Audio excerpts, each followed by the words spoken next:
enough to till the land. One can make music loud as any band. I say one's all it takes to reach out a hand. One is enough to take a stand. I say one.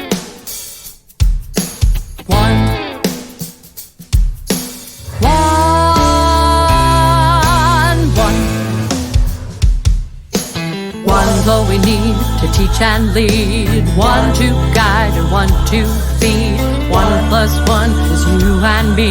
Maybe you can be the one to help us believe in one. One.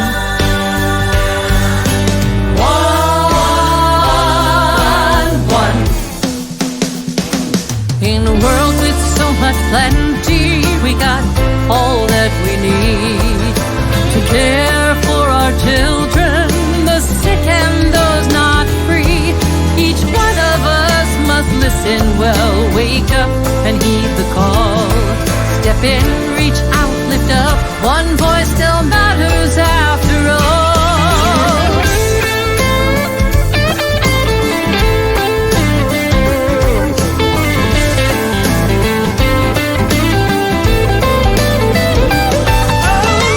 Is a heart whose love's so strong, it'll open up another and on, till everybody knows that everyone belongs.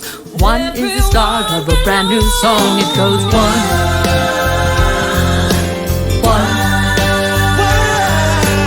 one, one. In a world with so much plenty, we got all that we need to care our children, the sick and those not free. Each one of us must listen well, wake up and heed the call.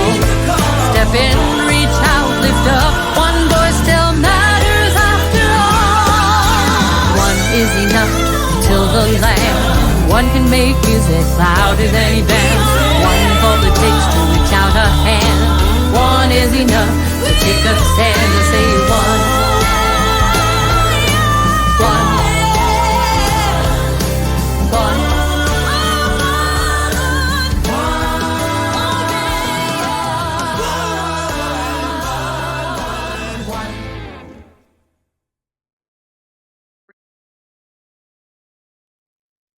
Hello, friends, and welcome to the Jewish Culture and Holocaust Remembrance 10/7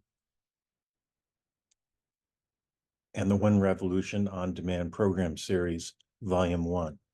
This is Jeffrey Geisner, founder and curator of today's program. We have a terrific program in store for you, where the 3 presenters from Israel, South Africa, and the United States, plus unique musical videos from Playing for Change organization. We are grateful to have Ruddy Rockman, Israeli activist from Israel, Rabbi Yossi Goldman, Life Rabbi Emeritus of the Sedan Shul in South Africa, and survivor Dr. Goldblatt from the United States and the March of the Living. The JCHR Now 10/7 on-demand series brings you a vibrant Jewish Holocaust, anti-Semitism, and Jewish creative arts programs several times each month. We will start today's program with time for reflection, prayer for our brothers and sisters in Israel, the IDF who is defending us, the innocents in Gaza, and those in need of healing from around the world. Please take a few moments of personal time to reflect. Look for the URL to sign up to receive program notifications by email during the program. Also, please check and browse our companion website, JCHRnow.circle.so, for everything Jewish every day. This is Jeffrey Geisner, founder, sending you regards and hope. Enjoy the program.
Gonna keep on trying till I reach the highest ground.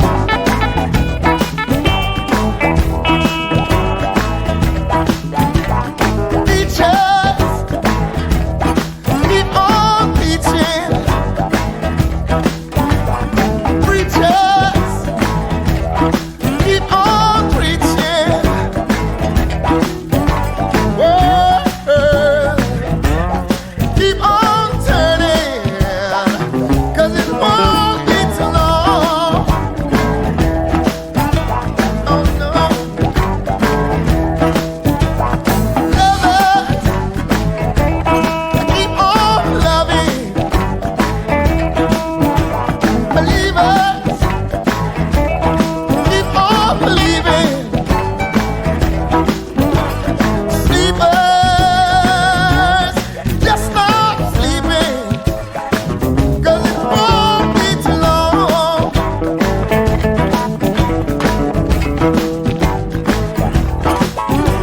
I'm so glad Daddy let me try it again, 'cause my last time I earned, I left the whole world of sin.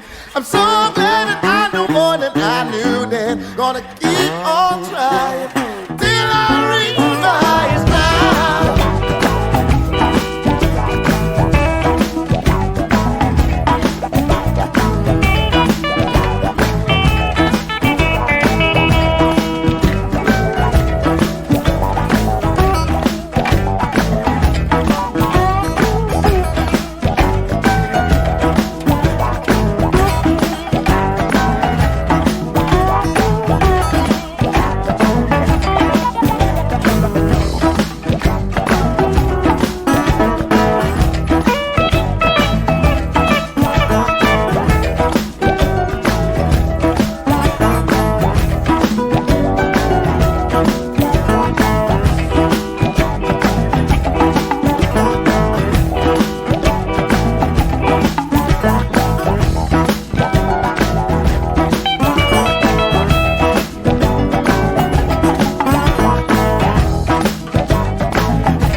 Anti-Semitism is another word for hatred of Jews.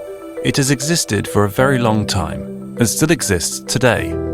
When Jews are verbally or physically abused, this is called anti-Semitism. The murder of 6 million Jews by the Nazis during World War II is the most extreme example of anti-Semitism. But how did it come about? And how do you recognize anti-Semitism? But first, what makes a person Jewish? You are Jewish when you have a Jewish mother. Many Jews are religious, but there are several different movements within Judaism, and you can also be Jewish without believing in God. Many Jews see themselves as part of the Jewish people. Jews live all over the world. That has been the case for 2,000 years, ever since the Romans took the Jews into slavery and brought them to Rome in the year 70 AD. After this, Jews spread out all over the world. Jews are a small minority in many countries. Often they are farmers, traders, or laborers living together peacefully with the other people in the country. But often, Jews were forced to live separately, isolated from the rest. Sometimes they lived in a ghetto, a closed-off neighborhood within the city. During the Middle Ages, the era from the year 500 to 1500, Jews were also a minority in Europe. Most people in Europe were Christians, and they had little contact with Jews. old prints showed that Jews were viewed as different, or that they were hated even. Christians did not like that the Jews had a different religion, and that they did not see Jesus as their Saviour and the Son of God. Some Christians even saw Jews as the people who murdered Jesus. Jews also had different customs. That is why Jews were often discriminated against, and many professions were prohibited to Jews. But they were allowed to work in trade and finance. The negative image of Jews continued to exist beyond the Middle Ages. When a country was not doing well, negative stories about Jews started to appear. They were excluded and even persecuted.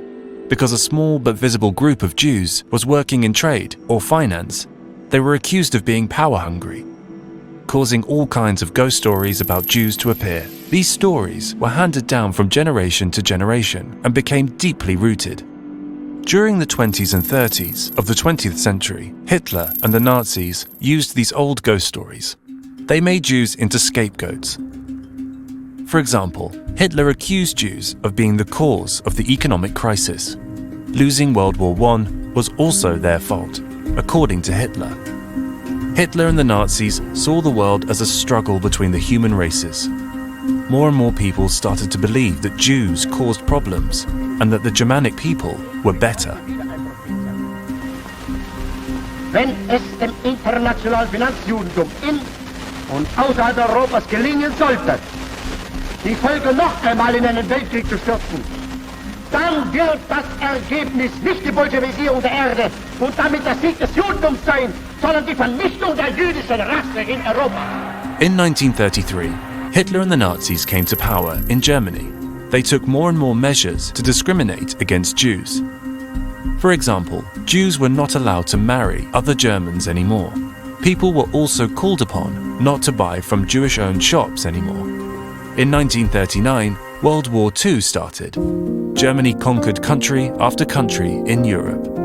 In 1941, the Nazis decided to systematically persecute and kill all Jews in Europe. This is called the Holocaust, or the Shoah. And not only Jews, other groups like disabled, Roma and Sinti, and gay people were also persecuted. A total of 6 million Jews were killed. World War II ended in 1945. But anti-Semitism still exists. It shows up in different places, in different ways. Sometimes very openly, when people on the street are verbally or physically abused for looking Jewish, when Jewish cemeteries or places of prayer are vandalized, or when anti-Jewish slogans are chanted during soccer games. Hatred and prejudice against Jews can also be found online. For example, myths like Jews are secretly in power in many countries, Jews control the media, or Jews control the global financial markets. Myths and ghost stories that are from the Middle Ages and still exist today. Sometimes it is unclear whether something is anti-Semitism or not. Lethal attacks on Jewish people are a clear case, but discussions about the Middle East or Israel are harder to judge. Some people make remarks that are obviously hateful against all Jews, but criticism on Israel is not always anti-Semitic. Prejudices, negative remarks, and extreme opinions can be offensive to Jews. They contribute to a negative image of all Jews and to the age-old ghost stories and myths. In short, anti-Semitism has existed for a long time, and unfortunately, it still does.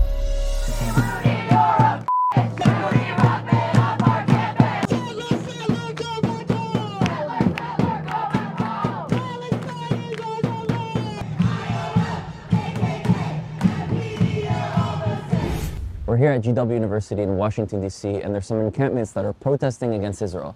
They were taught that the only way to be pro the Palestinian people is by being against Israel. So let's have some conversations and discussions and see what they truly have to say. Yalla, let's go. I'm wearing a talit and a Magen David.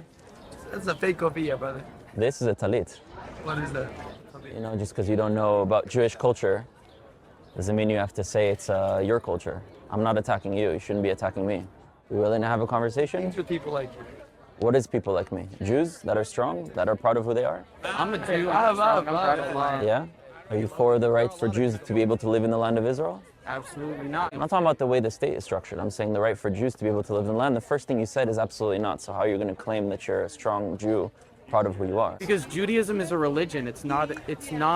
We did not spawn from Israel. My genetic ancestry comes from Poland and Russia. It does not come from... Actually, if you check your DNA, it's Ashkenazi DNA is Jewish Middle Eastern DNA found in Europe, right? I mean, and you're saying that's not what 23andMe said. that if you look into the description, European Jewish DNA means Middle Eastern DNA that's found in Europe, which is why the Cohen DNA, you know what a Cohen is, of course, right? Poland, in Zimbabwe, in Yemen, all descend from one male ancestor, because it's not an ideology that crossed over borders. It's an ancient civilization that was smashed and forced out. And you said that Judaism is a religion. If you don't believe in Hashem and the Torah, you're still a Jew, correct?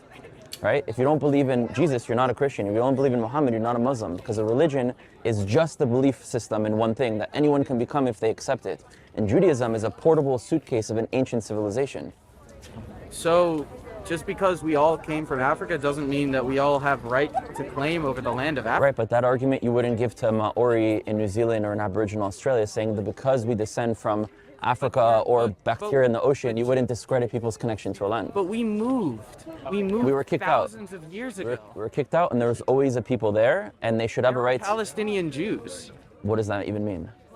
A Palestinian Jew is a Jewish person that Who identifies as a Palestinian Jew? Not one person. Thousands and thousands of Palestinians that practice Judaism. Which one? That doesn't exist. Do Christians and Muslims have claim to that land as well? No, because it's a collective that has a right to land, not a religion. And I'm making the argument that Judaism is not a religion. Right? Then what is it? It's an identity of an ancient civilization. A religion, in any religion, it's defined as a belief system in a God, deity, book, or a prophet. So if a Christian doesn't believe in Jesus, they're no longer a Christian. Muslim rejects the Quran, they're no longer a Muslim. A Buddhist doesn't identify with philosophy as Buddha, they're not a Buddhist. So it's an ideology that crosses over borders. You can have an Argentinian Christian, Nigerian Christian, Chinese Christian. They're not the same peoples. They just believe in the same belief system. So I'm right? an American Jew. Right, but you're a Jew because you descend from an ancient line of a civilization. I'm a Jew because I believe in Adonai as God. You believe in God? Of course. And would you believe in Adonai as God. Right, but if a Jew doesn't believe in Hashem or in Adonai, would they still be a Jew? Ethnically? Right, yes, so it's more than a religion, ethnically, right? I am Polish. No, ethnically you're not. Actually, while we were living displaced in Poland, you were always treated as someone that's not white and constantly killed. But what we see right now is a lot of people using Palestinian struggles, which I care deeply about, and using that to use it as ammunition against Israel. And saying the first thing you sold to me is that Jews don't come from that land. Who is making the Palestinian struggle? You can say Palestinians are making the Israeli struggle as well. I have people that I know that died from Palestinian hands. I'm not going to blame all Palestinians for that. There's not an Israeli genocide going on, though. Systematic eradication of an entire people. So how come the population has grown more than 8x? It is a terrorist attack. One terrorist attack is not an attempt at a genocide. Right, so we have to look at the intention. Round up all Palestinians. I'm not raising my voice with you, by the way. I'm sorry. For sure. An attempt to round up all Palestinians into Rafah, say that it is a safe zone, and then invade Rafah is an attempt at a genocide. Do you think that they want to invade Rafah just because there's Palestinians and they want to hurt them, or because there's still Hamas there and might be still hostages there? Do you think if Hamas gave back the hostages and put their weapons back, that they would want to kill Palestinians? The genocide has to do with the intention. For me, one Palestinian dead is one Palestinian dead too much. I don't want any Palestinians to die. So we're already on the same page. You don't have to be arguing me against the life of Palestinians. But we have to look at the intentions. Why is there the idea of wanting to go into Rafah? Because they believe they need to take out Hamas, which is legitimate after what Hamas has done. And they want to rescue their hostages, which is also legitimate. That's the intention. Now, the fact that we're in war, there's going to be deaths on both sides, which is why I do everything to prevent us being in war, because that's what war looks like. But the intention is what makes it a genocide. Every single time Palestinians have died has always been in the battle fire when Israel's shooting back at Hamas. Never Israel targeting Palestinians to kill Palestinians. And if that does exist, I condemn it. But that's not the situation. Don't platform, don't talk. We're not platforming, we're having a legitimate conversation. Okay, so you're insulting. We're not here for that. Okay. No, but you're here to have conversations about how to move forward in the future. It's a circle. It's not a circle because first of all, he's a brother of mine as a Jew, and he has a right to speak to another Jew. And these conversations are the only way that we can actually move forward, because there's no future without Jews or Palestinians in that land. So instead of speaking to all the other Westerners, which won't do anything in the land, it's the people who actually live there who can make a difference. I live in Israel. I live in Jerusalem. So I actually have the ability to influence people on that land, so you guys should be wanting to have conversations instead of speaking to everyone else and demonizing my people. There is no future for Palestinians as long as there is a Jewish-Israeli state Do you think that occupies that land. Do you think there could be a way that we both experience this country as ours, Israelis and Palestinians, without the removal of either and with the acceptance of both? That could potentially exist, right? And Israelistine is necessitates a way that I call it Israel and they call it Palestine, like Burma and Myanmar, right? There's two names for a country that happens sometimes in history. And I should be able to see a Palestinian considering it Palestine and not feeling it takes away from me, and a Palestinian seeing me considering it Israel, which historically was always called Israel, and not feeling that that takes away from them. We're currently positioned as if we're opposed to one another, but we don't have to be, is my point. right. All we're saying is that the current Israeli regime has been an apartheid regime for its entire existence. So can you explain to me how it's an apartheid? Because I just want to... Because there are two systems. Okay. One for Israelis who benefit from all of the economic benefits, they get to participate in democracy, they get to vote, they get to live in lands unoccupied. It is, by definition, an apartheid regime. An apartheid system is a system where you have one government, one country with different rights for different peoples. That's what existed in South Africa because of their color of their skin. In Israel, all Israelis, including 20% of its Arab/Palestinian population, have full equal rights. Then in the West Bank, Judea and Samaria, it's a separate piece of land under separate autonomy of the Palestinian Authority. And obviously those who are living there don't have rights into Israel, and those who are living in Israel don't have rights into there. Gaza is a separate territory under separate authority, which is Hamas, and obviously people that are living in Gaza don't have rights into Israel, and people in Israel don't have rights into Gaza. For me, I would like to see this one land being united for all. So it doesn't mean it's currently just the system that we have, but it's actually the opposite of an apartheid, because an apartheid would say it's one land and different rights for different peoples. Right now we're talking about 3 separate territories with different jurisdictions with different populations. I can't go into Area A of the Palestinian Authority. I can't go into Gaza. So you're saying it's apartheid against me just because they can't go over here? Now I think we should all be able to access the entire land. The West Bank should be sovereign and all of the settlements in the West Bank should be rescinded. What I'm saying is that from the river to the sea, Jews and Palestinians should be free on this land. And me living in Judea and Samaria, the West Bank, shouldn't be a problem the same way a Palestinian that is living here and wants to come back should be able to live wherever they want. So the idea of Jews being able to live in the West Bank is not a settlement, right? It's a Jew living there. If we're making the argument that we want Palestinians to live from the river to the sea, we should be making the same argument with the same energy that a Jew should be able to live from the river to the sea. And the fact that a Palestinian under the Palestinian Authority can't go into Israel, which for me is wrong, or a Palestinian living in Gaza can't go into the rest of the land, which to me is wrong, it's just as wrong as I can't go into there. So there's a separation depending on the jurisdiction you fall under different territory, different government, not one land, one government with different rights for different peoples. So it doesn't mean that what you're criticizing is just, it's unjust, and we need to talk about it. But when we use terms like apartheid, it's actually preventing us from understanding the complexities of what's going on and preventing us from correcting it. And that's my point. And also, when you speak to most Jews, I'm sure as a Jew, you've spoken to many Jews, the moment they hear apartheid, they shut off to you.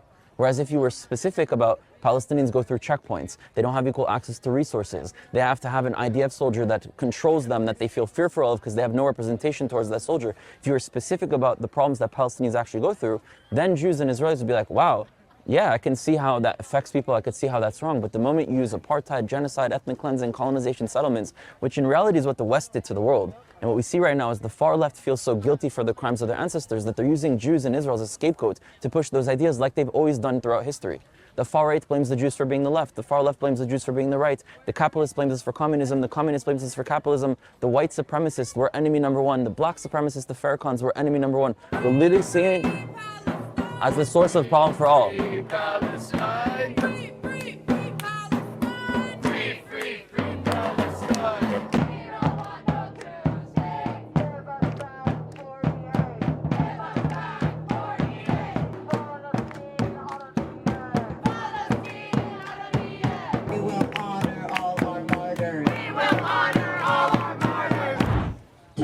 The fact that there is a known IOF terrorist soldier on our campus right now.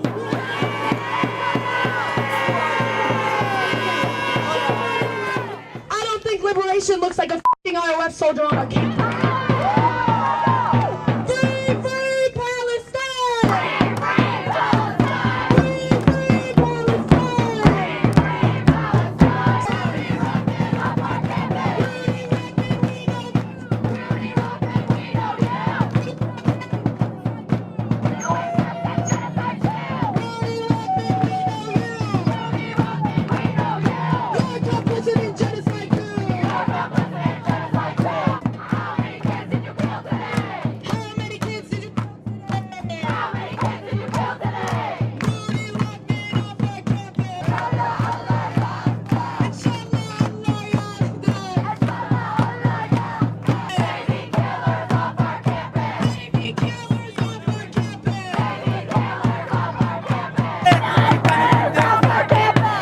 Palestinian, you're my cousin. There's no future without you in the land. What was the reaction of the crowd, if you had to describe it in your own words? So I'm not surprised at the reaction of the crowd, because a lot of these protests are not coming from a place of light. They're coming from a place of rage, hatred, pain, which is legitimate, right? There's a lot of people that are suffering, and I also understand why many Israelis turn against Palestinians, because many of their family members were killed as well. And so we're actually in a loop of constant violence and pain that just projects more and more violence. And so I came there, I was engaging with a few people respectfully, letting them know that a lot of the things that they would think I don't agree with, I actually agree with. Then what happened? They recognize me because I have a large social media platform. They know that I'm Israeli, and because I'm Israeli, automatically that triggered emotions within them, and they started to see me as the person that's the source of all the pain that they're experiencing, and thus the crowd turned on me, put all their focus on me, started accusing me of all sorts of horrible slander and things that I'm not responsible for. This didn't intimidate me. I looked at them right in the face, stood there for 20 minutes. I understand where they're coming from. I'm not looking at them as my enemies or with disgust or with hatred, but I feel bad that they're in this situation, and I hope that enough of us in this generation can put in the work.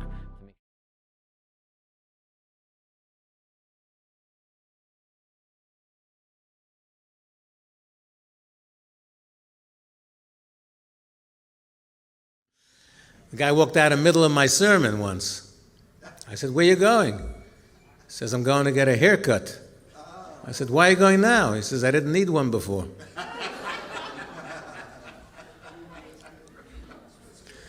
So there's this Jew on the Jerusalem light rail, and everybody's reading Hebrew newspapers or the Jerusalem Post, and this one Jew is reading a neo-Nazi newspaper from Germany. And his friend gets on the rail and he says, "Moshe, ata mishuga? Are you mad? Are you crazy? What are you reading?" He said, "Listen here, Yaakov. I read the Jewish newspapers. What do I see? Anti-Semitism here and there and everywhere. The United Nations keeps condemning us. The European Union isn't much better. It's terrible. Only bad news. It's depressing. I read this here Nazi newspaper. You know what it says? The Jews own the banks. The Jews own the newspapers. The Jews run Hollywood. The Jews are running the whole world. I'm a chaya. It's a pleasure to read such a newspaper." In the 1930s, a Nazi said to a Jew, "You Jews are the cause of all the world's problems." And the Jew responded to the Nazi, he says, "You're right. And also the bicycle riders." The Nazi says, "The bicycle riders? Why the bicycle riders?" The Jew says, "Why the Jews?" So that's my subject tonight, why the Jews? I don't know if you saw the toilet graffiti. How odd of God to choose the Jews. And somebody answered, "No, not odd. The Jews chose God." Whoever coined the phrase chosen people certainly was not an expert at PR. I wouldn't say it's the way to win friends and influence people. We're still doing damage control. Of course, we at JLI, we understand that chosen people is a responsibility, not just privilege. It was just the parsha the other week, where the Hebrew words are actually am segula, which doesn't mean chosen, but treasured, a treasured nation, because we have a treasured responsibility to be ambassadors of God in the world. But we know, and it affects us very deeply, very personally, and very emotionally, the huge spike in anti-Semitism around the world in recent times. Can it be attributed directly to Corona? I doubt it. Lockdown, Gaza, almost anything becomes a reason for anti-Semitism. And we've seen it around the world, and even in communities like Brooklyn, which is unbelievable. Over the centuries, numerous reasons have been advanced for anti-Semitism. We killed their God. We poisoned their wells. The blood libels. We killed their children to use their blood for our Pesach wine or matzahs. Did you know there was a time in the Middle Ages when the rabbis in Europe forbade Jews from drinking red wine at their Pesach Seder, even though halachically red wine is preferable, because of blood libels being so rampant that they reckoned it was actually dangerous, and they said drink white wine instead. And of course, there's general xenophobia. People are afraid and dislike anyone different from themselves. And of course, the traditional resentment of Jewish success. Today, nothing to do with Jews. It's all about Israel. We love Jews. We just have a problem with Israel. What are they doing to the Palestinians? It's not anti-Semitism, it's anti-Zionism. And we are here, we all know that that's a total whitewash, and it's the very same old Jew hatred. And the new anti-Israel campaigners are the very same old anti-Jewish haters. And we get it from right and left. You know, Margaret Thatcher once said, famously, she said, you know, if you walk, they said, why is she so extreme? She was a right-winger. They said, what? She said, if you walk in the middle of the road, you get hit from both sides. Israel gets it from the right and the left, and from the middle of the road, moderates as well, all too often. But are there any real, genuine reasons for anti-Semitism? And the answer is not really. Everything we've mentioned are all excuses. If there is a reason, well, Dennis Prager and Joseph Telushkin authored a book together some years ago where I took the title of this talk from. It's called Why the Jews? And they argue that all of the above reasons are just excuses, and if there's any reason that we could possibly suggest, it might be that Jews get on other people's nerves. Why? Because it's true. The Jews did choose God. We chose to align ourselves with justice, righteousness, morality, and virtue in every single generation. Every movement for social change throughout the centuries has had Jews at its forefront. Communism was started by, there were so many Jews involved. And they were trying to make a better life for their own people.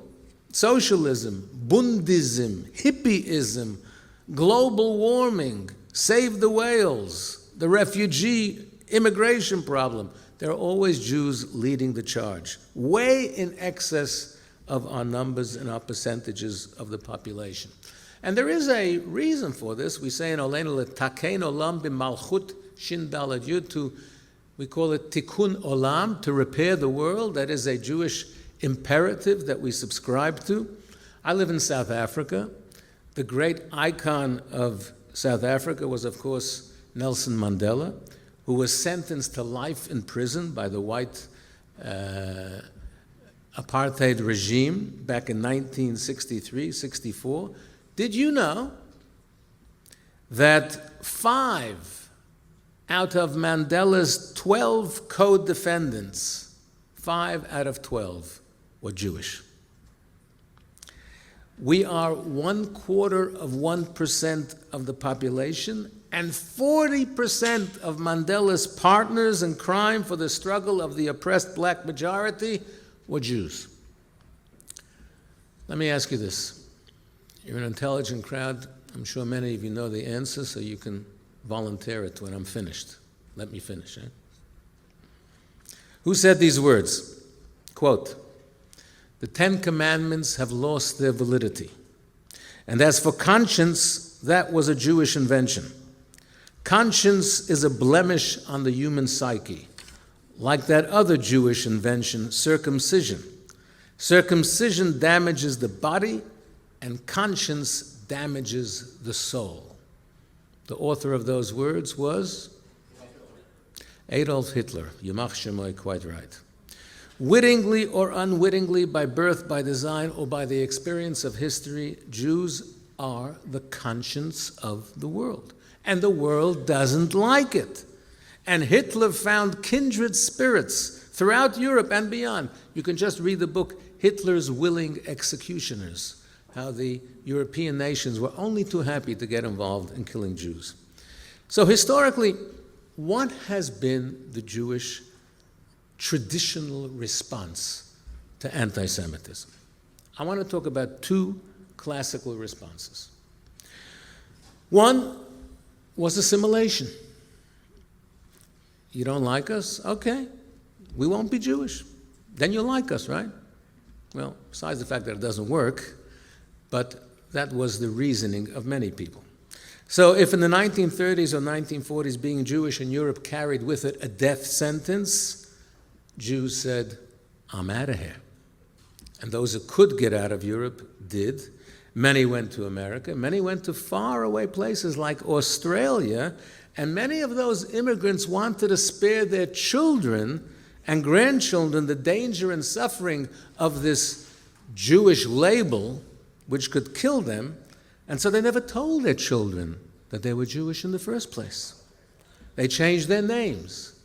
They changed their noses.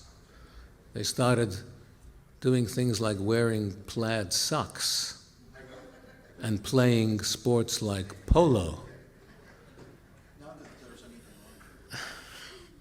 They joined Gentile country clubs and tried to erase every vestige of Jewishness from their family.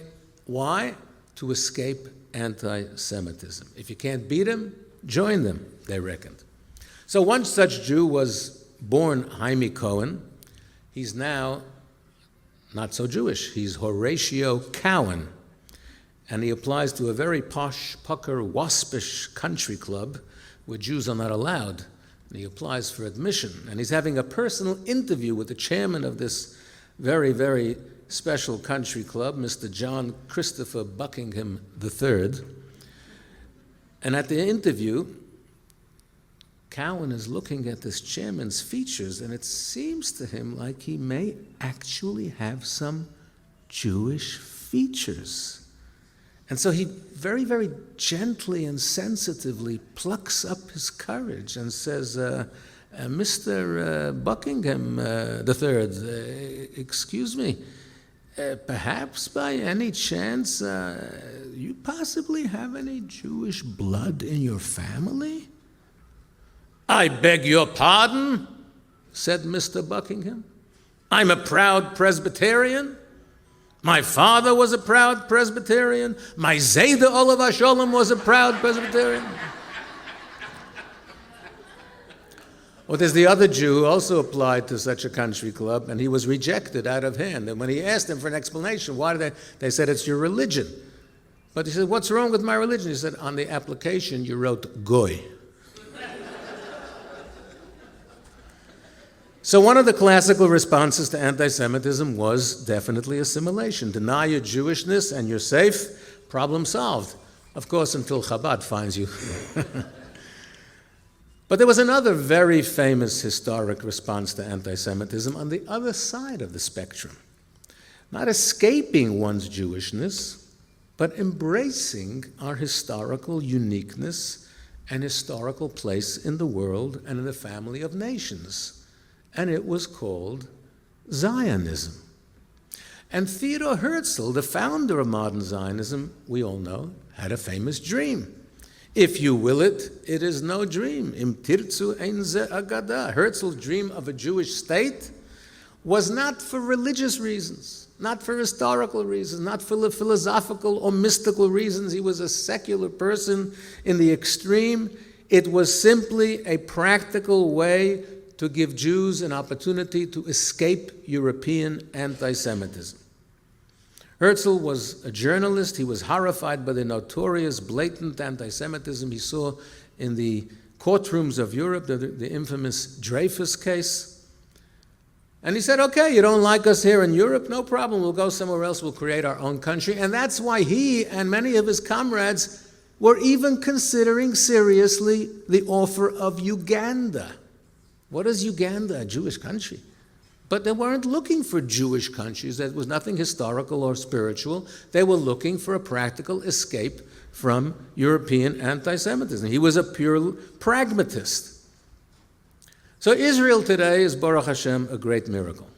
One of the most amazing success stories of any nation on earth. We don't only survive, we thrive. The tiny nation of a couple of million of Jews, starting off as immigrants with nothing, has become today a virtual superpower amongst nations, militarily, scientifically, medically, technologically. It's unbelievable.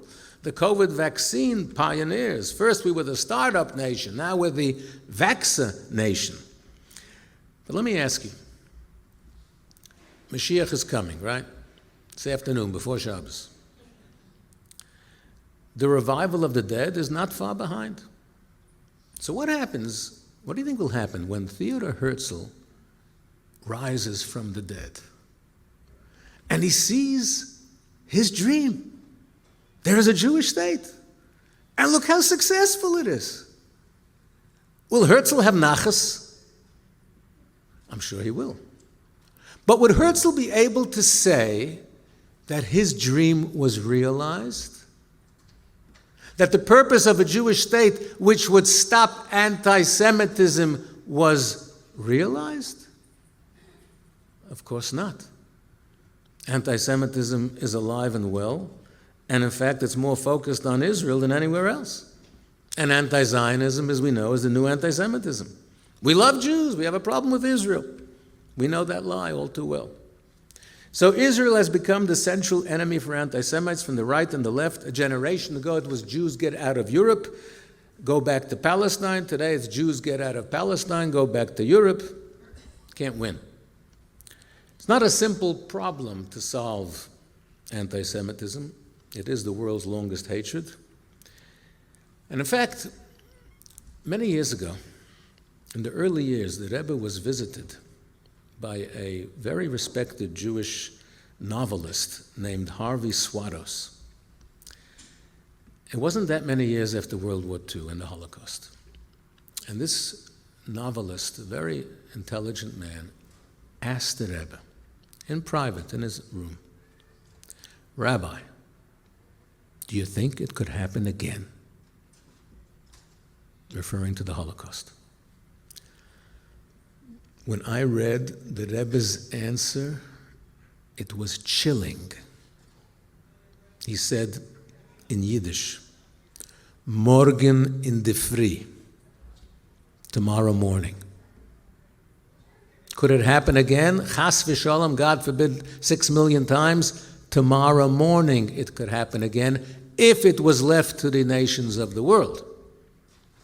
The Rebbe said, Hashem will not allow it to happen again. But as far as the world is concerned, tomorrow morning. Frightening.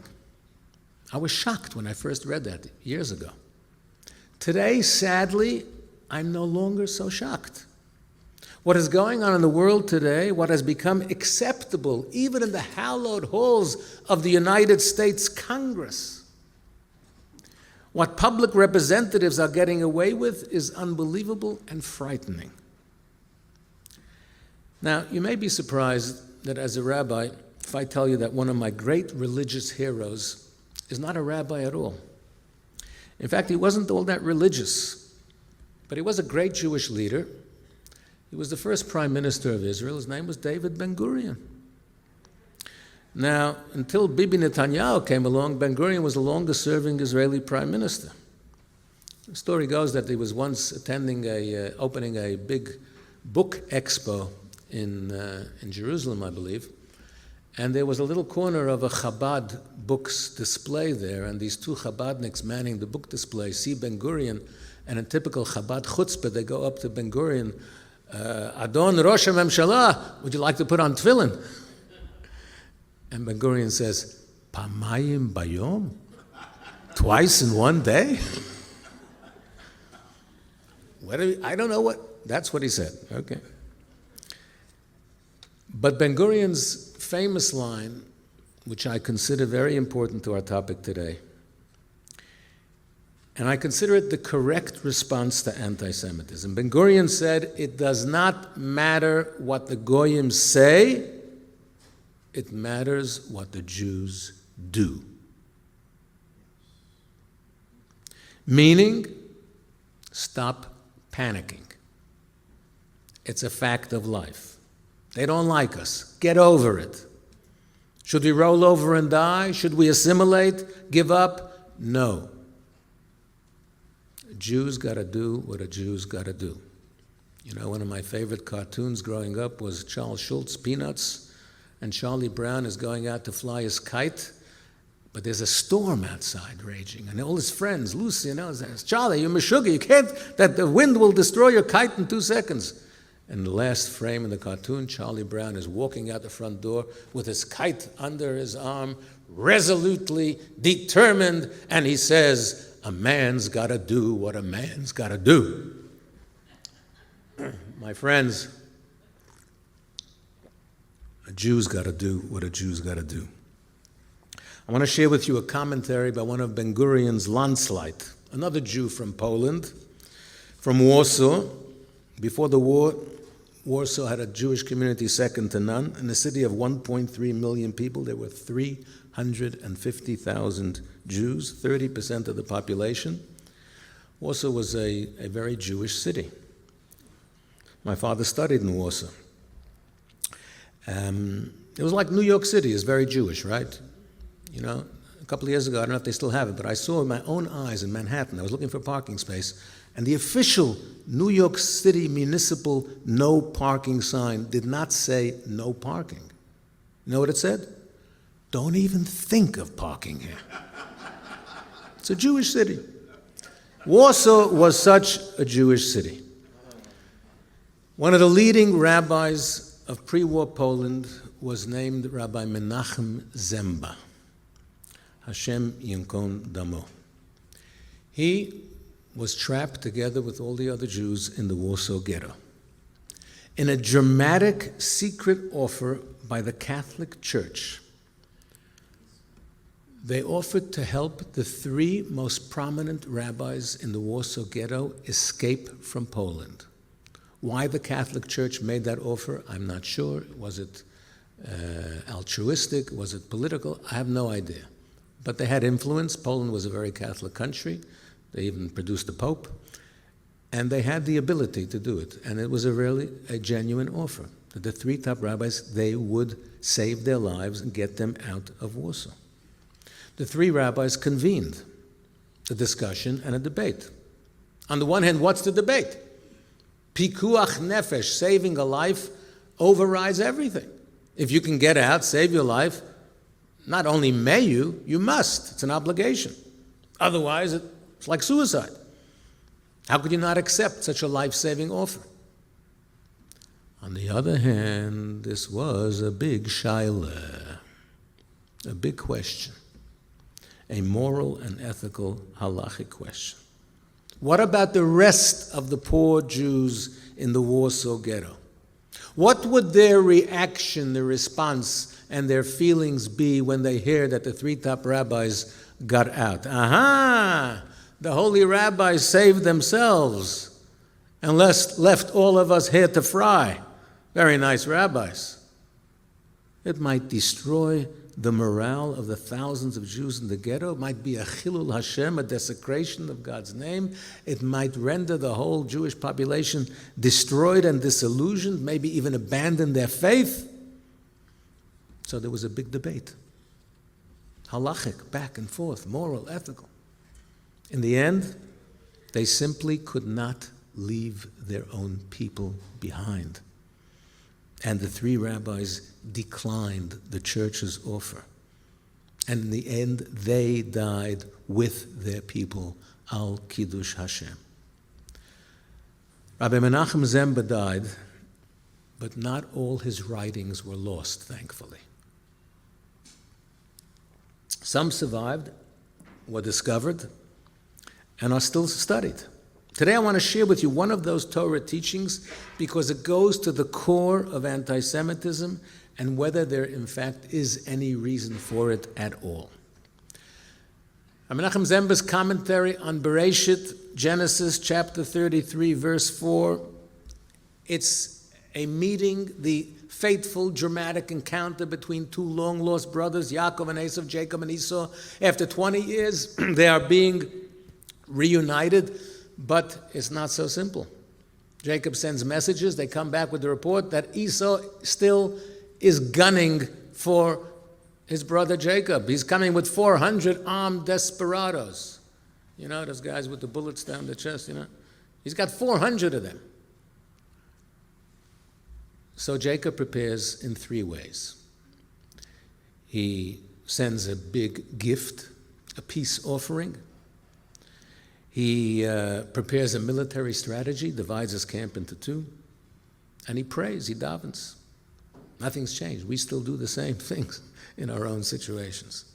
In the end, Esau sees his brother's gift of the entire herds and herds of livestock. He sees his family, wives, children, and he seems to be mollified and ready to make peace. And instead of killing Jacob, he embraces him. And he vayachabkehu, and he hugs him. Vayishokehu, and he kisses him. And it's on this word vayishokehu that Esau kissed Jacob, that if you look in the actual Torah, not just in the printed Chumash, but in the actual parchment written Torah, there are dots on the words, on the letters over vayishokehu, and he kissed him. Now, what do these dots mean? It occurs on a couple of words throughout the Torah. It's like an asterisk, a footnote. You see an asterisk, you look at the bottom, and there's sort of a disclaimer or a qualification. It's not exactly what it seems to be. So Rashi, the great commentator, brings two opinions. Why are there these dots? What's the asterisks all about? Number one, he kissed him, but there's an asterisk because he didn't really kiss him with all his heart. It wasn't a sincere, genuine kiss or an expression of true love. It was, like the American politicians running for re-election, they kiss babies, It's a photo op, So, but then there's another opinion of none other than Rabbi Shimon Bar Yochai. And he says as follows, Halacha hi, it is a halacha. We know that in general, Esau hates Jacob. Halacha hi she Esau soine Yaakov, Esau despises Jacob. But at that moment in time, something exceptional happened. He was moved to mercy, and he actually did, in fact, kiss him with all his heart. And because that is so unusual, that's why there are dots. So the question Rabbi Menachem Zemba asked is the language of Rabbi Shimon. Halachahi. It is a halacha that Esau hates Yaakov. Why use the word halacha? It seems a very strange and inappropriate word here. You could say a klal, it's a principle, a rule, but why the word halacha? Says Rabbi Menachem Zember, a holy martyr of the Warsaw Ghetto, a halacha is a law that is not always necessarily understood by the people. Do you agree with every law and bylaw in your community where you live? The speed limit, for example? I imagine not. And sometimes in court we see people getting off on a technicality, or there are legal loopholes, or the fine print. Do we understand, do we agree with every legal judgment handed down by the court? Definitely not. Many times we do not agree, and we don't understand it. But at the end of the day, the law is the law. It's a fact of life. Nothing we can do about it. In South Africa, the COVID regulations of the government now allows us a maximum of 50 people, 50, in Shul. My Shul is one of the biggest in the country. We have 1,400 seats. Can you imagine 50 Jews taking up 1,400 seats? It looks what they call umatik, we hope it'll improve and increase, especially for Yontif soon. But that makes no sense. It should be based on the size. You want to make a blanket rule of 50, and a stadium of 90,000 also has 50 people? Is this logical? Is this normal? The law doesn't always make sense. So too, says Reb Menachem Zemba, is the halacha of Esau hating Yaakov. Anti-Semitism is a halacha. It's a fact of life. We don't understand it. It makes no sense. Jews are nice people. We're the best on the planet. We do so much for the whole world, way beyond our numbers. We're constantly saving the world. And the world still doesn't like us. It hurts. But it is what it is. And to show just how anti-Semitism is a halacha, which isn't always understood, and this appears illogical, Rabbi Menachem Zember went on to say from personal experience, here in Poland, they hate the Jews. Why? Because we're poor. Scum of the earth, they call us. But in Germany, they hated the Jews too. Why? Because they were rich. They took our money. And in Russia, they hate the Jews. Why? Bourgeoisie, capitalists. In America, they hate the Jews. Why? Communists. Rich, poor, communist, capitalist. You can't win. There's no logic to it. And so in Europe, they said, go back to Palestine. In Palestine, they now say, go back to Europe. The same anti-Semites who say there was no Holocaust, Holocaust deniers, you know what else they say? The same people? They say, Hitler didn't finish the job. Does this make sense? And so there's no logical reason. And therefore, there's no logical solution because there's no logical reason. Japan has hardly any Jews. I mean, there is a Chabad house in Tokyo, but does Japan have a Jewish community? You don't look Jewish, right? What's that story? Yeah. But Japan still has anti-Semitism. A guy who never saw a Jew in his life and he hates Jews. Does this make any sense? What's that story about the Jew and the Chinese fellow? They were friends and they were chatting, and one day the Jew suddenly gives a smack to the Chinese friend of his. He says, "What was that for?" He says, "That was for Pearl Harbor." Pearl Harbor? That was the Japanese, not the Chinese. Japanese, Chinese, all the same to me. 5 minutes later, the Chinese guy gives the Jew a smack across his face. He says, "What was that for?" He says, "That was for the Titanic." The Titanic? Titanic was sunk by an iceberg. Iceberg, Goldberg, it's all the same to me. I saw a video some time ago from Professor Deborah Lipstadt of Atlanta, who wrote a book about anti-Semitism, and here she presented at JLI at the retreat, and she told this joke, and she said this joke proves the absurdity and insanity of anti-Semitism. There's no rhyme or reason. There's lots of shallow excuses, but no rational explanation, or as Rabbi Zemba called it, a halacha. Why the Jews? Why the bicycle riders? Back to my religious hero, Ben-Gurion. In Ben-Gurion's testimony to the United Nations Commission on the Partition of Palestine back in 1947, before the state, he said some very powerful things. He was arguing for the United Nations to recognize a Jewish state in the Jewish homeland. And as the famous one, he said, when the United Nations representatives and Lord Peel were challenging the Jewish claims, he said as follows: 300 years ago, there came to the New World of America a famous ship from England called the Mayflower. The Mayflower's landing on Plymouth Rock was one of the great historical events in the history of England and America. But I would like to ask any of the Englishmen or Americans sitting here on this commission, do you know what day the Mayflower left port? I'd like to ask the Americans, do they know what date the Mayflower arrived in America? How many people were on the boat? Who were their leaders? What was the menu on the ship? Anybody know that? Well, my friends, said Ben-Gurion, more than 3,300 years ago, more than 3,000 years ago, long before the Mayflower, our people left Egypt. And every Jew in the world, wherever he or she is, knows what day they left. It was Pesach. And he knows what food they ate. They had matzah. And he knows the leader was Moses. And we tell this to our children and grandchildren every year. And we say, now we may be enslaved, but next year we will be free, next year in Jerusalem. And we've been saying this for centuries, gentlemen. What was Ben-Gurion saying to the United Nations back then?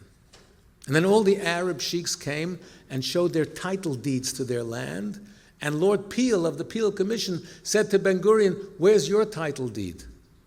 And Ben-Gurion, who was not the religious one, right, picked up a Tanakh, a Jewish Bible, and said, "My Lord, this is our title deed." And that story was confirmed as 100% true by Chief Rabbi Yisrael Meir Lau. This is our title deed. What was Ben Gurion saying? Give us a state because of the Holocaust? No. Give us a state because of anti-Semitism? No. Those are negative and untrue. That's the Palestinian Bobemaisa now. That Europe had Rachmanis on the Jews and gave us their land, and why should they suffer because of Europe's Holocaust? That's a big lie. Ben Gurion said, give us the land because it is our land, and it has been our land for over 3,000 years, long before there was such a thing as a Palestinian, long before there was such a thing as a religion of Islam, which was born only much, much later. Jews have a history, and therefore Jews have a destiny. And part of that very history and destiny is that God made us not chosen for privilege, but for responsibility, to be Mamlechet Kohanim V'Goy Kadosh, a kingdom of priests and a holy nation. And guess what? It turns out that Hitler had a point. We are the conscience of the world in so many ways. And perhaps that's why the world cannot handle it. And they love to call Israeli soldiers Nazis. And they love to invent this term Israel Apartheid Week on universities not only in South Africa but around the world, to demonize us, to shoot down that golden halo over our heads that they cannot handle. But my friends, we have the last word.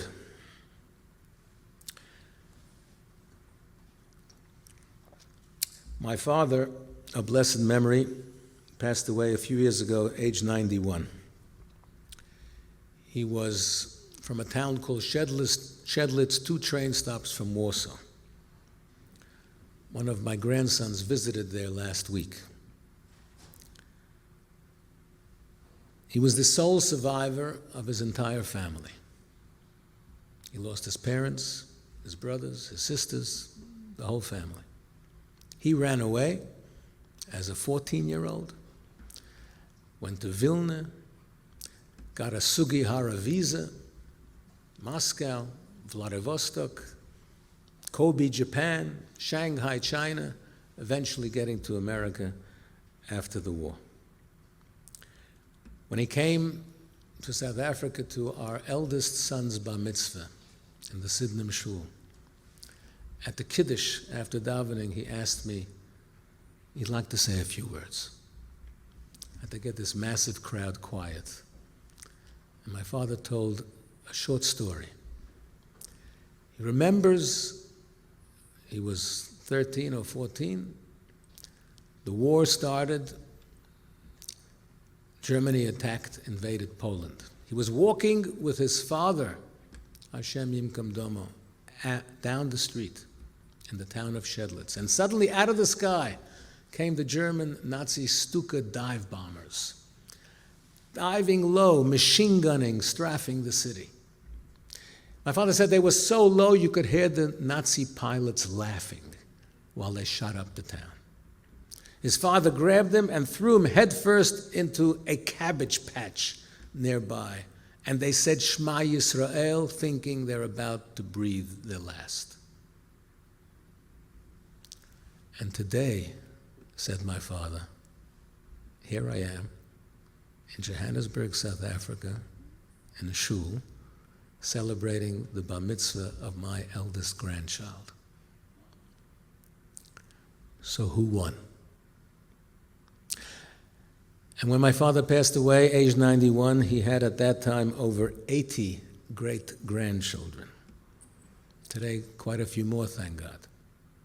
And each time a new one was born, he would clutch this little infant to his chest, to his heart, not only because he loved a grandchild, a great-grandchild, but we all knew what he was thinking, thanking God that he was able to rebuild his family that they wiped out, everyone except him. And so that represented his personal victory over Hitler. The Third Reich is no more, but Am Yisrael Chai. So, my friends, I'm sorry to tell you that despite the best efforts of the ADL, or the Simon Wiesenthal Center, or President Biden's recent nominee as the State Department's envoy in anti-Semitism, the very same Deborah Lipstadt who I mentioned, who was a Shabbos guest in our shul some years ago as well. Despite all their very best efforts, anti-Semitism is not going away. We need all those organizations to defend us legally, politically, good public relations. And yes, I know our old complaint, Israel needs better hasbara, agreed. But don't become disillusioned when you see anti-Semitism is still here and growing at even an alarming rate around the world. Don't become depressed. Because at the end of the day, what did Ben Gurion say? It's not what the Goyim say, but what the Jews do. And what must we do? We weren't created just to defend ourselves from anti-Semitism, from racists. We are here on a positive mission to change the world for the good, to be proud and practicing Jews who are confident and knowledgeable and live as Jews and raise our children and grandchildren as Jews. And we learn from the people of Israel who live in the worst neighborhood in the world, surrounded by mortal enemies, and they carry on doing what they have to do. And we learn from the late lamented Rabbi Lord Jonathan Sachs, who I spent many occasions with, who kept reminding us that non-Jews respect Jews who respect themselves. And certainly we should learn from the Rebbe. I remember on the 25th yahrzeit of the Rebbe, a journalist in Los Angeles, I forget his name, but I'd love to give credit. I was actually lecturing in Australia at the time, and I came across this in a Jewish newspaper. He coined a phrase which I appreciated. He said, what was the Rebbe's response to anti-Semitism? Pro-Semitism. Not anti, pro-Semitism. What does pro-Semitism mean? It means mitzvah campaigns. It means being positively, proudly Jewish. It means promoting Torah study and kashrut and tefillin and mezuzahs and Shabbos candles and tzedakah and Jewish books and mikveh, etc., etc. We can moan and groan from today until the cows come home about anti-Semitism, but it will achieve very little. The Jewish organizations charged with that responsibility to fight it must do so vigorously, and we support them. But what can you do about it? What can I do about it? We can all do something positive and proudly Jewish. We can live active, committed Jewish lives and ensure, even if we have to pay a lot of money, as someone suggested at a session the other day, to see that our children and grandchildren get Jewish educations, so they will do the same. My friends, there's nothing to run away from. There is everything to embrace and educate the next generation of Jews to understand who we are and where we come from. I derive great nachas seeing the Sinai scholars here. And I said at a session earlier that the Chabad on campus, shluchim, are on the front lines in the war against assimilation. And we have to make sure that the next generation understands who we are, where we come from, our history, our destiny, to want to be Jewish and to want to be passionate about the Jewish mission. Because it doesn't matter what the anti-Semites say, it matters what the Jews will do. Thank you for listening.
My name is Dr. Martha Greenblatt.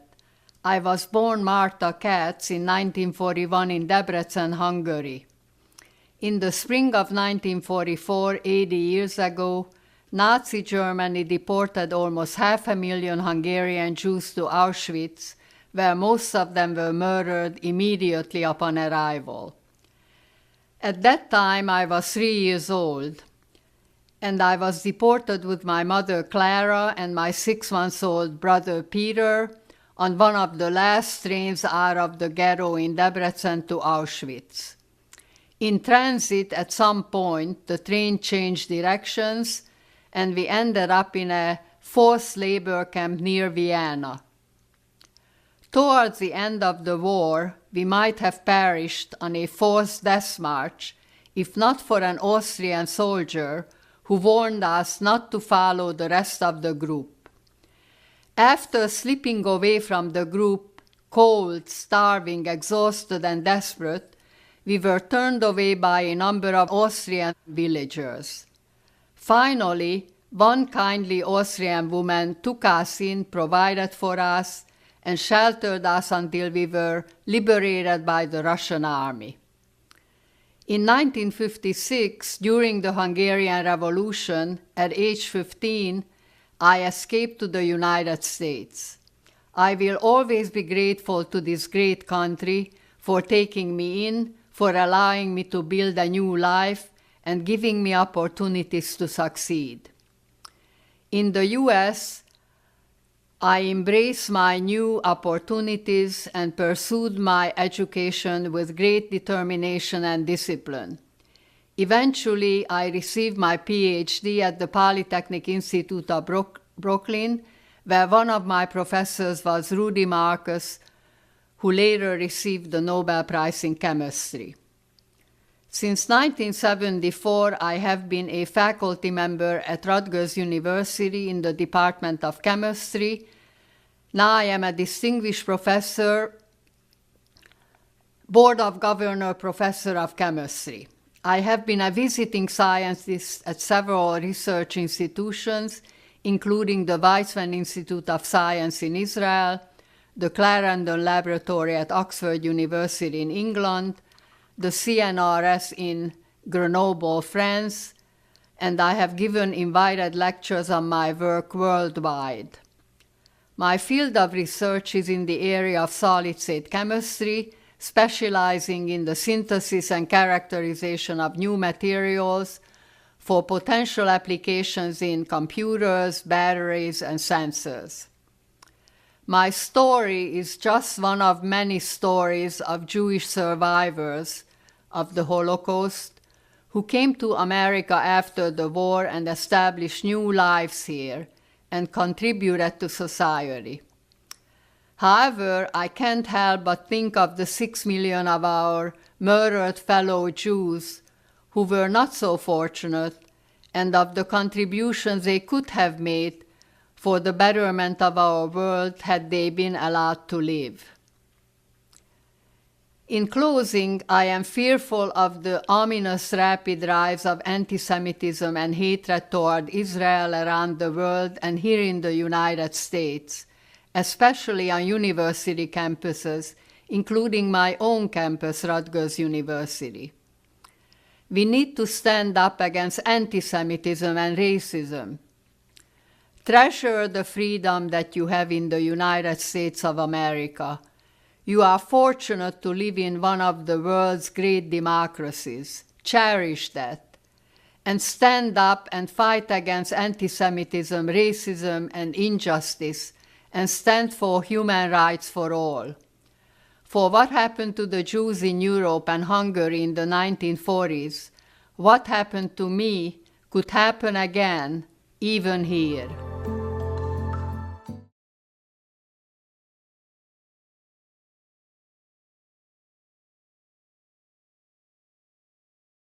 .1 billion people want to kill me.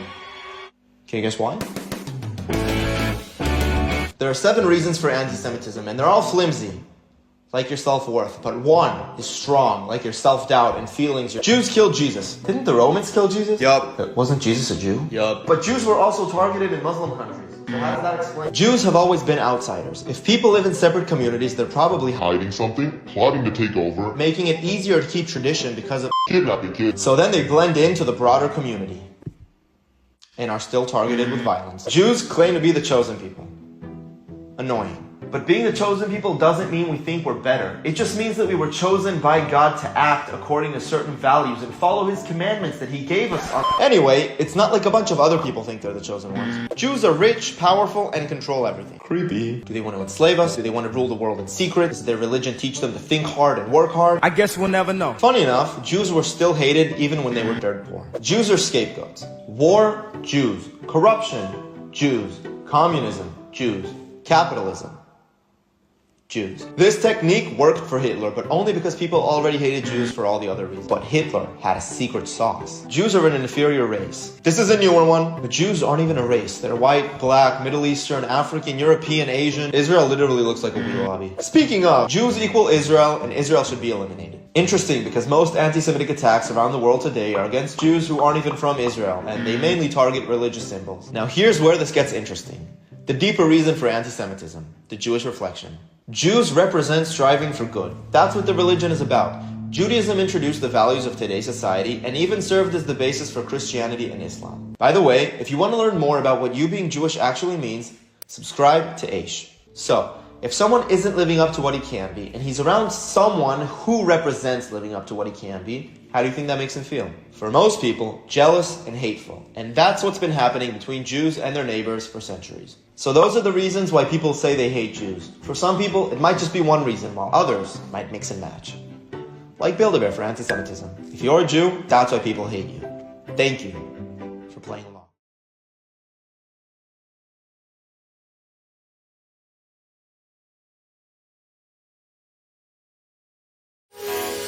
We are one love, one race. We all come from the same place. We all live in this world together. It doesn't matter who's right. It doesn't matter who's wrong. If we don't all get along much better. Show each other more respect, then maybe we could connect and stop taking all these things for granted. You think that you're all alone, but we all share the same home. Let's join together and save the planet. If you love the world, it'll love you back. No matter who you are, no matter where you're at. If you love the world, it'll love you back. No matter who you are, no matter where you're at. Love is the only river holding the world together. Love is the only river. We're all in this together. We are the ones who can change. We are all one and the same. We are the ones who can turn the tide. Doesn't matter who we are, 'cause hand in hand we'll go far. Let's get together and show our pride. And if we all do our part, a new era can start. Never forget that you're not alone. We're taking the world by storm. We're proud of how we were born. One love is all we need. One love is all we need.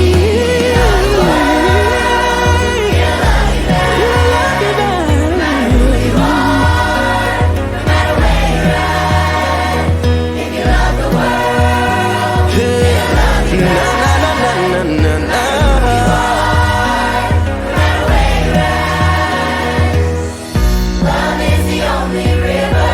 Love is the only river holding the world together.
sure that we don't continue in this way.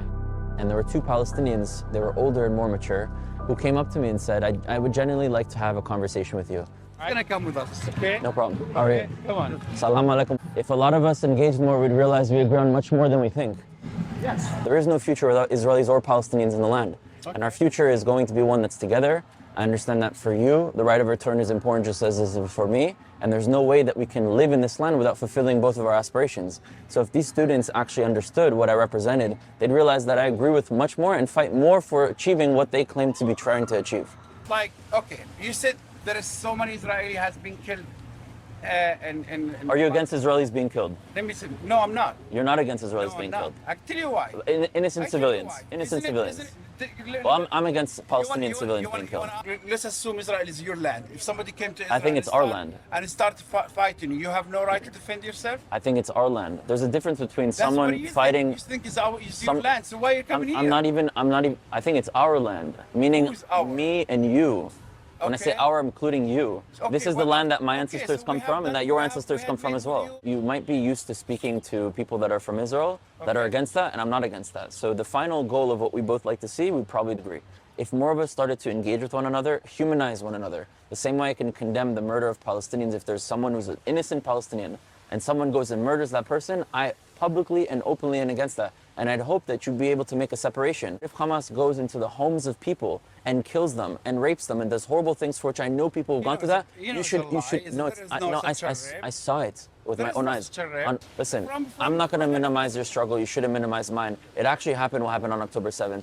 I got out of the army 10 years ago, right? I served in the army when I was 18 years old as every Israeli. And I was called back for reserves out of nowhere, taken out of my life, taken out of the work that I do to actually unite Israelis and Palestinians. And on October 7th, I was in Kfar Aza, and I saw what Hamas did. I saw babies killed. I saw people raped. I saw people's bodies on the floor after they raped them and killed them and beheaded them. I saw these things that were happening to the Israeli people. So it's not a lie. Show us so we could believe it.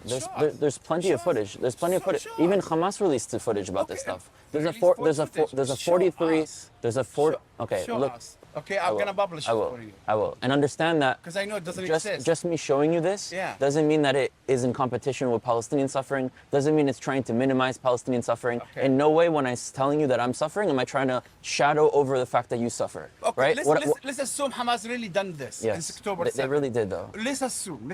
I'm gonna just like give you the benefit of the doubt. Would you be against it if they did in your opinion? No, I would not. You wouldn't be against the rape of innocent people? Come on. My mom and dad has to leave Palestine. Do you think it's going to help? Look at what it led to. So you've been doing this to me for a while. I have not done anything to you. You've been doing this to me. I was born in 1993. I have nothing to do. You wouldn't say that every action of a Palestinian represents all Palestinians. Abu Mazen so why does Abu Mazen not represent you? He's a piece of shit. Okay. So this is my point. If Abu Mazen does something to me, you're going to say that's not me, that's Abu Mazen. So don't say that it's me. Just because there's leaders that are wrong doesn't mean that all the people are responsible for those leaders. The only way we can move forward in this land is if enough of us that are not a part of the governments, I'm not a part of the governments, are able to see each other as cousins that we are able to hear one another, understand our suffering, and together link arms to change the reality. If you really want to do that? Yes, I really do. You really do? I really do. Can I go back? I want that. Can I? It doesn't exist yet. But the only way we can make it exist is if enough of us start engaging each other. And you're seeing me as your enemy when I'm actually your cousin. I'm talking to you. Did I leave the protest to come talk to him? Of course. You're being respectful. But I'm saying that if you're okay with civilians being killed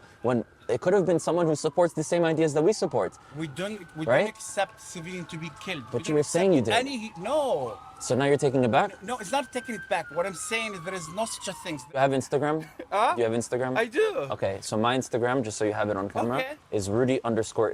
Israel's my Hebrew name. Okay, so you send me a message, and I will send you footage of it happening. And I'm also telling you, as a cousin who you can hear, I'm not against you, that I saw this with my own eyes of what happened, and I don't blame you for what Hamas did. Okay, Ruddy. We spoke 4 years ago, and we had a wonderful conversation. I felt like we had a breakthrough during the conversation. I want to ask you something. Sure. Do you still believe Zionism is an ethical thing? It depends what we define as Zionism, because words mean different things for different people. So, define me what you mean as Zionism, and I'll define it. Zionism is the establishment of an exclusive homeland for Jewish people in the land between the river and the sea, Lebanon to the Red Sea. That's not Zionism to me. All right. Zionism to me is the right for the Jewish people to return and to self-determine, and that doesn't mean that Palestinians are excluded. So you said exclusive. I don't believe in the exclusive element of what you All just right. talked about. You should not come from outside, impose new things, mostly European values, which doesn't belong to the population that stayed there for 15,000 years continuously, and put in new, traditions, new customs, everything. In the land when Israel was reestablished, it's not like it was your people that were in control before. It was the British, before the British, the Ottomans. Hold up, let me respond. Yeah. So it's not like there was something and then it was replaced. What happened was the removal of the British also had a lot of Jews who've always stayed in the land. It wasn't just the Palestinians. Yes. When I hear Palestinian, I hear my family, right? But many Jews, when they hear that their enemy. When you hear Zionist, you usually hear your enemy. Now that you know what I'm saying, you understand that many of us don't mean it as your enemy. Not you, Zionists. They disrupted. Zionism cannot be ethical. But that's not Zionism. That's not Zionism. Really? If you look at a bad Palestinian, which there are good and bad people everywhere, right? Let's take a very bad Palestinian like Abu Mazen. You would say, that's not Palestinians, that's Abu Mazen. So you can't just separate whenever it fits your gender. You have to understand that Palestinians is a wide identity, and there are Palestinians that are good, there are Palestinians that are bad. And being a Jew, an Israeli, or a Zionist is a wide identity, and that there are individuals that are bad and individuals that are good. And if you take a bad thing that we would probably agree with, and you say, this is Zionism, it doesn't allow the conversation to continue, right? The point of why I'm bringing that up is that there's been a lot of violence between our people, and I think I told you this 4 years ago when we spoke, that I think the source of where we got it wrong, we started seeing each other and experiencing each other as enemies, was the British. Because wherever the British were, whether it's between India, Pakistan, in Afghanistan, in Nigeria, in the British Mandate of Palestine, they convinced the local peoples to fight each other in order to maintain control. And they convinced the Jewish side that all the Arabs and Palestinians wanted to kill us, which there's some bad ones, but not all of them, and definitely not majority of them. And they convinced the Palestinian Arab side that the idea of Zionism was an extension of European colonialism. And we got played, and unfortunately we fought a war in 1948, an all-out war, one versus the other, and we're living still with the consequences of that. And now the only way we move forward from that is by me and you realizing that we're family, and us starting to use our voice to change the mindset. Ruddy, here's the thing. No one has a problem with anyone who belongs to this land to live in this land. There's a lot of people who have a problem. No, actually, no. There's a lot of people. No. Yes. I was speaking to students here. They're saying we don't believe any Jew should be able to live there. What you did to provoke them to do what they did? Look, it's like a loop, right? Who started and then attack and then attack and then attack and then attack. I know Israelis. Maybe if you came to them and he said, hey, you guys, Well, you're look, my brother, but I I'm did. gonna have peace with you. But I did, and look what happened. Did you? Yes. Yes, but you hear my message. You know my message. You know who I am. You say that to them? Yes. You said I'm Jewish and I want to be with Yes, live in peace yes, with you? yes. There's even footage of me speaking with them, of the main girl that started the chants. I told her, I'm a Jew. I believe all Israelis and Palestinians should have a right to live there from the river to the sea. And she's like, you're a terrorist, you're a monster, you're a killer, I've never killed a person in my life. Let's talk again. I get your Instagram and let's talk again. بدي أروح أنا. Okay. ماشي. يلا السلام عليكم. Sure. All right. Take So, care. I try to let them know that there are some of us that want to come there and want to engage and want to build a better future, and they can't just see an Israeli or someone that served in the army and automatically condemn them, because the only way we move forward is together. It's not going to come from the Israeli government, we know that. It's not going to come from Abu Mazen. It's going to come from me and you. If we're me and you and other Palestinians and other Israelis and then we are already shifting the culture, and the future people being elected will be people who represent our ideas. That's how we can make real change. So you're going to say it to your government to stop? I say it all the time. Okay. يلا ماشي. السلام عليكم. Salam. And it actually ended with one of those Palestinians giving me a big hug and saying that together we will build a better future. There are peoples, there are governments, there are factions, there are interest groups, there are even outside countries who are profiting from our war and our suffering. It's definitely not us on the ground and the people, and us, the people, will be the only way that we can actually change the mindset of the younger generation that will eventually replace those in positions of power, and that's how we can create change. The future is one where we both have rights and freedoms from the river to the sea, and the only way we achieve that is by removing the hate and the darkness that is sitting heavy on our hearts, and we start filling our hearts with love, with light, and understanding and compassion, and we work together to be able to achieve that. And I hope, B'ezrat Hashem, inshallah, enough of us wake up on both sides and start to lead that into the future. Hi, this is Jeffrey Geisner, back with you, and I hope you enjoyed today's on-demand program with our special guests, Ruddy Rockman, Rabbi Goldman, and Dr. Goldblatt.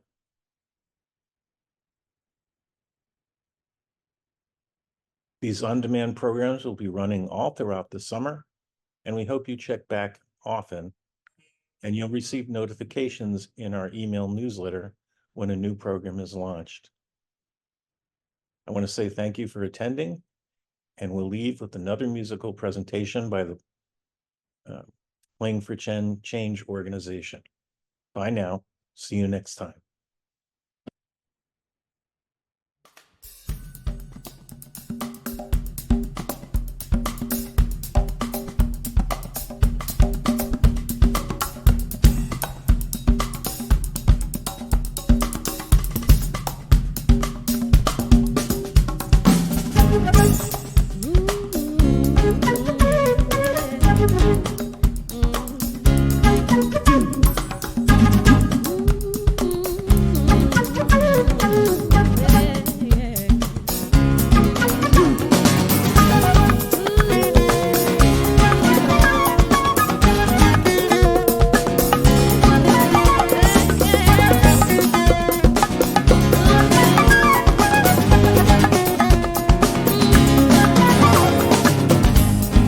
Where there is love, where there is love,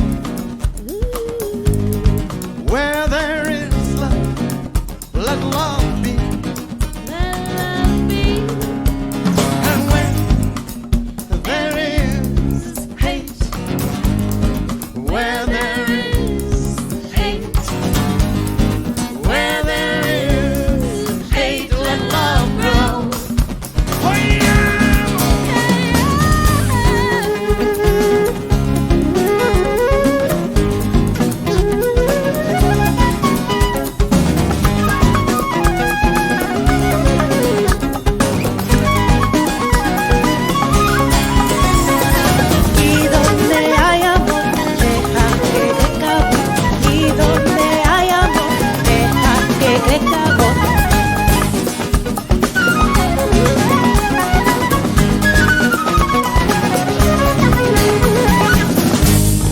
Love's like a light, a rarefied light. Where there is love, let love shine. Where there is fear, when shadows appear. Where there is fear, let love shine. Lo dejamos crecer.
Let love be, let it be lovely.